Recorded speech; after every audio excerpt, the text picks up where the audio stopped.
Hey, what's up, guys? My name is Duncan. I play in Hard Pill, Black Church, and American Me. Right now, behind me, one of the largest entertainment companies on earth is building its newest foothold in Portland. Live Nation is not just a promoter. They own venues. They own Ticketmaster. They promote tours. They sell VIP packages. They control advertising. They manage artists. They own amphitheaters. They sell parking, and they collect service fees. To some people, it's another concert venue, but to others like me and many musicians, it's the arrival of a company that has spent years being accused of swallowing local music scenes, squeezing independent venues, controlling ticket sales, and creating what federal and state governments have repeatedly called an illegal monopoly. This is not just another building. It's the next chapter in Portland's music scene. You don't need to give Live Nation your money. They're a cancerous business. Support local music. Support local artists.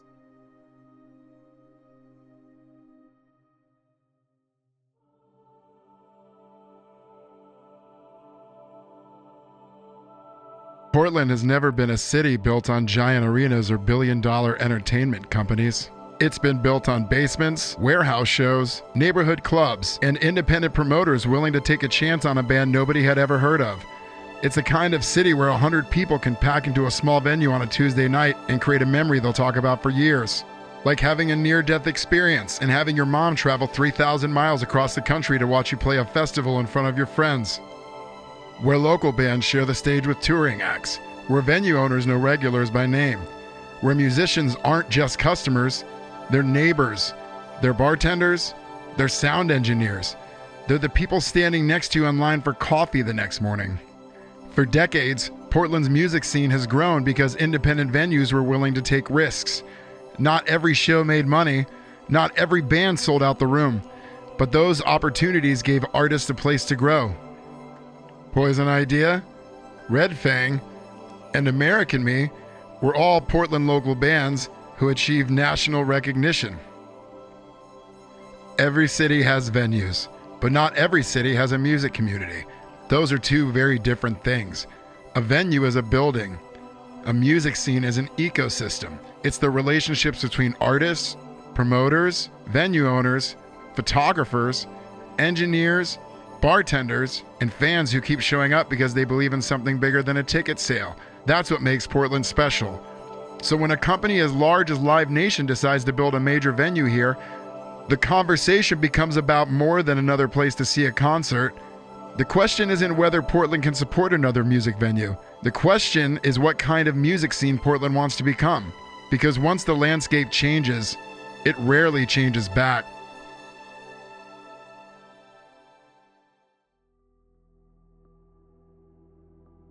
When most people hear the name Live Nation, they think of concerts. Maybe they think of Ticketmaster. Maybe they think of expensive service fees.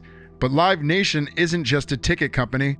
It's one of the largest live entertainment companies in the world.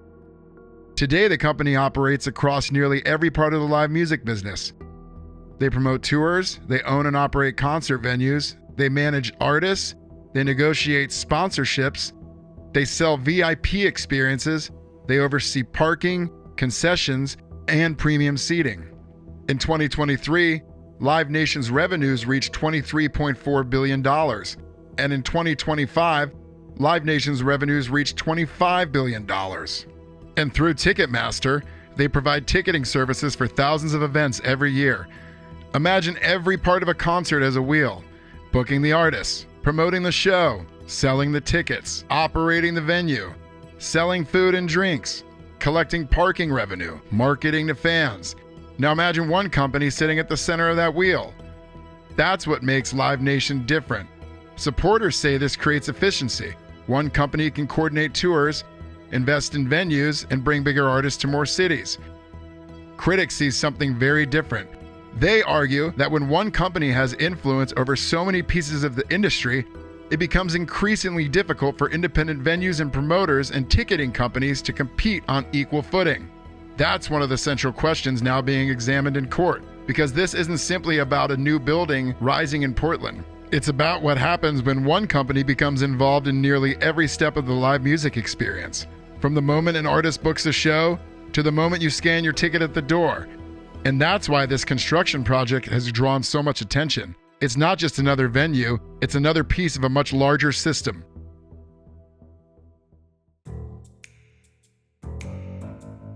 There comes a point where a company grows so large that people stop asking, are they successful? And start asking, do they have too much power? That's exactly the question the United States Department of Justice and dozens of state attorneys general are now asking about Live Nation.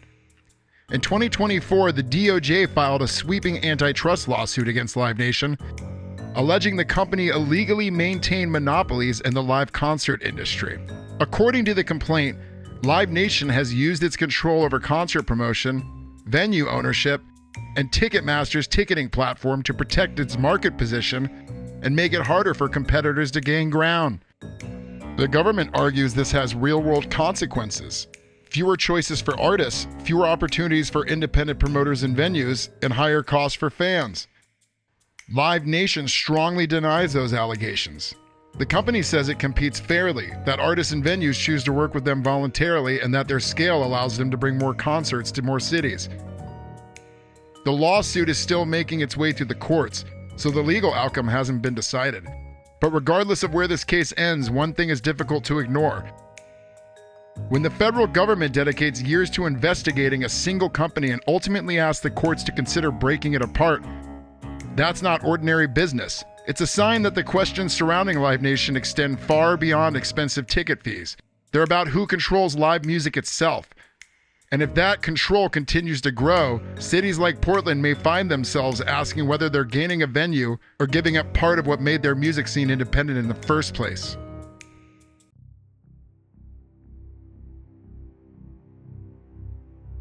There was a time when the outrage was simpler. Fans believed the problem was ticket scalpers. They believed bots were buying thousands of seats, flipping them on shady resale websites, and pocketing fortunes while artists and promoters stood helplessly by. But then something unexpected happened. The curtain was pulled back. Investigations, media reports, and lawsuits raised questions about whether the ticket resale market was as independent as fans had been led to believe. Ticketmaster faced criticism and litigation over its ownership of resale marketplaces, prompting many consumers to realize that what looked like a separate secondary market could still exist within the same corporate ecosystem. Imagine buying a concert ticket for $150. A few minutes later, you see that exact same seat listed for $500 on what appears to be a completely separate resale website. Naturally, you assume a scalper bought it before you could. But now imagine discovering the resale marketplace is owned by the very same company that sold you the ticket, and that it can collect fees on the resale transaction as well. What looked like an independent marketplace doesn't feel so independent anymore. The public backlash was immediate. Lawsuits followed. In 2018, Ticketmaster faced a class action lawsuit alleging the consumers were not clearly informed they were purchasing resale tickets through a marketplace that Ticketmaster itself owned and operated. Whether or not every allegation would ultimately succeed in court, the lawsuit reinforced a growing public perception that the lines between the primary and the secondary ticket markets had become increasingly blurred. Systems this large rarely disappear, they evolve. As criticism over the resale market intensified, another pricing model began taking center stage: dynamic pricing.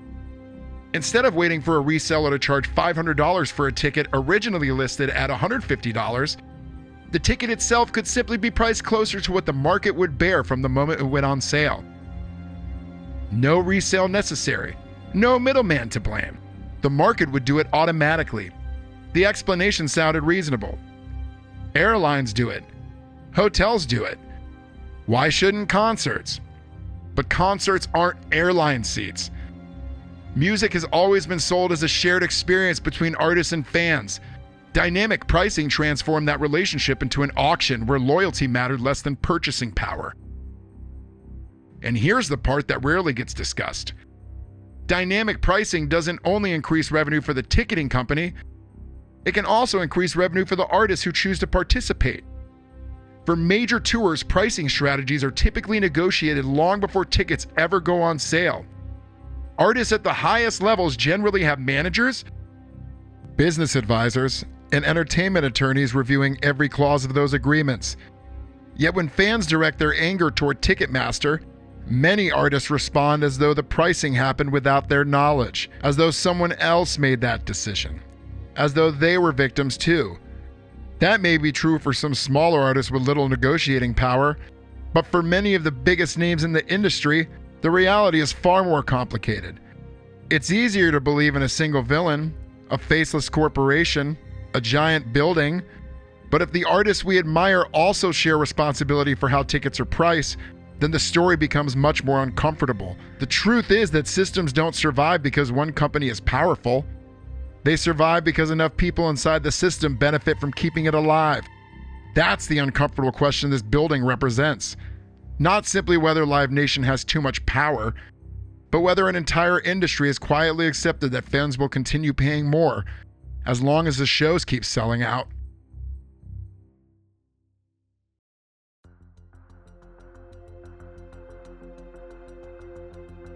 There is one part of this story almost nobody wants to talk about. It's easy to point a finger at Live Nation. They're the biggest company in live entertainment. They own the venues, they promote the tours, they sell the tickets, they make for a perfect villain. But here's the uncomfortable question. Who agreed to the prices? Every major tour is governed by contracts worth millions, sometimes hundreds of millions of dollars. These aren't documents that get signed over coffee without being read. They're negotiated by teams of attorneys, business managers, agents, promoters, and the artists themselves.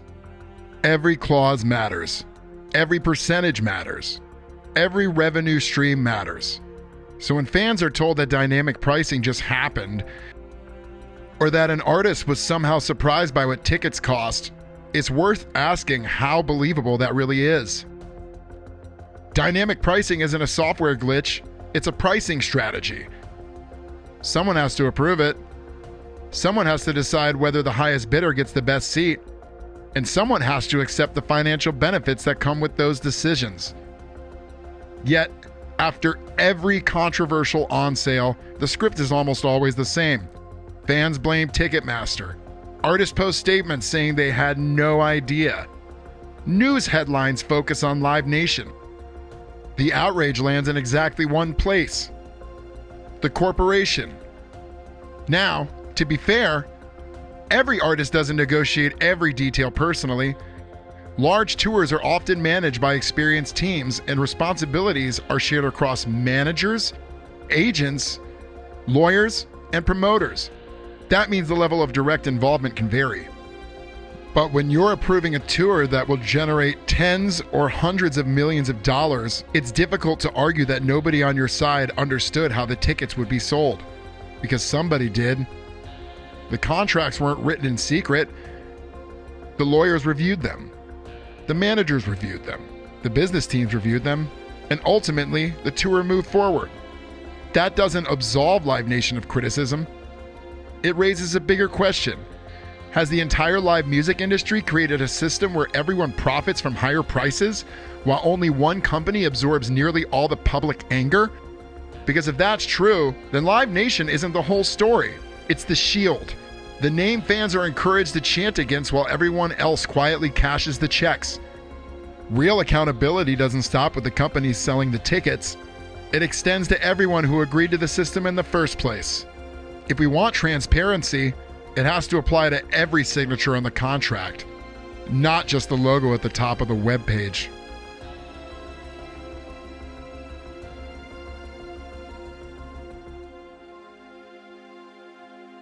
Corporate public relations are carefully crafted. Press releases are polished. Interviews are rehearsed. But sometimes the most revealing moments are never meant for the public to see. During the government's antitrust case, internal Slack messages from senior employees within Live Nation's ticketing division were introduced as evidence. One employee wrote, "These people are so stupid." In another message, the same employee added, "I almost feel bad taking advantage of them." Bah! A colleague responded, "Robbing them blind, baby. That's how we do it." These weren't comments from anonymous internet users. They were internal conversations between employees that later became public through court proceedings. The employee who wrote them later apologized during testimony, saying the messages were inappropriate and did not reflect how customers should be treated. Whether those remarks represented personal frustration or something more, they struck a nerve because they seemed to echo what many concert goers had already been feeling for years. Fans had watched ticket prices climb. They'd watched service fees stack higher and higher. They'd watched sold-out shows appear on resale markets within minutes. For many people, those leaked messages weren't shocking because they were offensive. They were shocking because they felt familiar. As Portland prepares to welcome a new Live Nation venue, it's worth asking a simple question. If this is how some insiders talked about customers behind closed doors, what kind of relationship should fans expect with a company that continues to expand its influence over live music?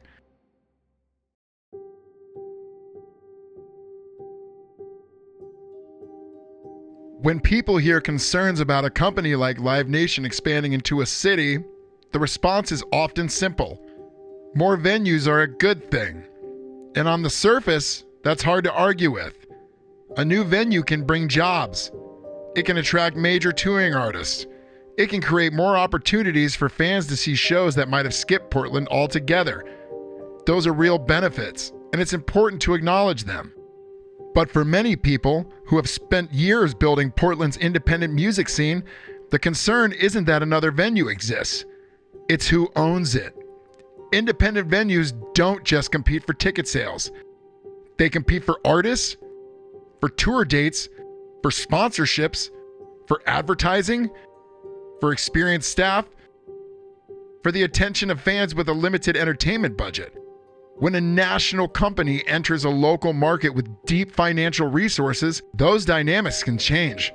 Some independent venues adapt, some specialize, some thrive. Others struggle to compete. Every city is different, and Portland's future hasn't been written yet. But history has shown us that changes in the live music industry rarely affect only one building. They ripple outward. They influence where artists play, which promoters book shows, where fans spend their money, and ultimately, which venues survive.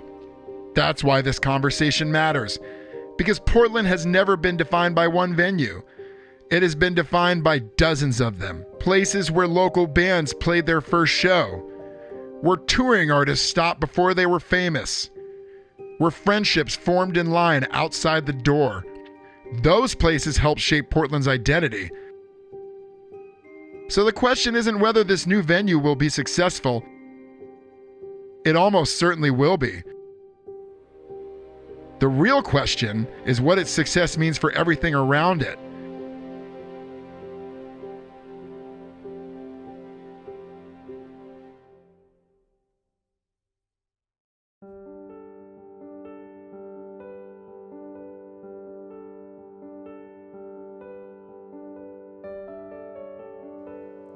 I moved to Portland in 2008, and my main goal was to play music.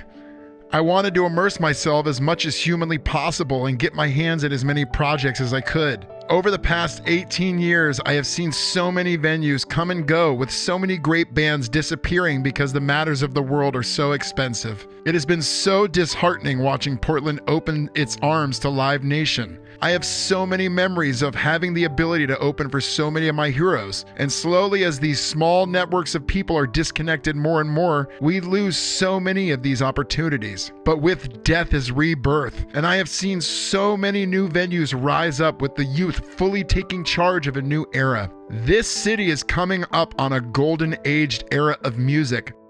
And all of that is simply a rebellion against what is happening all around us. You can hear it every day walking past bars, and it seems to be getting louder and louder.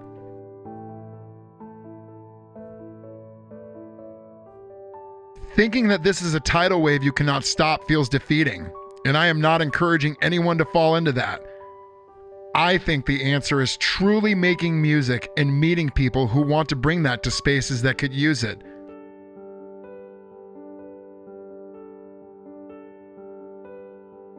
In the age of AI and artists sacrificing their art to learn the ability to generate a song off a prompt, we are more than ready to fight for what is right, more so than ever. Portland was built on the foundation that music is what will save the world, and Live Nation is the destroyer of that ethos. The only fight is to boycott and not give them your money. It's truly the only answer. I have tried everything else in my brain, racking any type of solution that I could come up with. And that's it. But I think one of the most amazing memories I have of this city is not just one memory. It's a set of memories. It's a set of memories which is made up of a brotherhood and sisterhood. Even as I edit this video and reach this final conclusion, it has made me cry many, many times over. This city is a fountain of expression, overflowing at every corner, and the beauty is everywhere. It can come from a brush, a string, a drum, or a voice. If you don't feel the same way as I do, I hope one day you can find a group of people, a scene, a collective, a city filled with people that can think the same way as you do and like the same things as you. It's so pivotal to find your tribe. And in Portland, we have so many tribes. You just have to find yours. And then that's when the magic will happen. And as silly as a word as magic sounds, that's exactly what this city is. Magical in every possible way.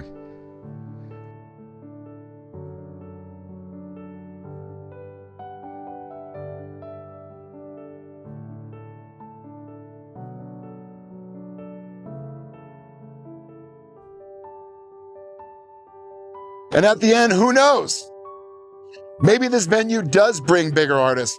Maybe it does create more jobs. Maybe it gives fans more shows.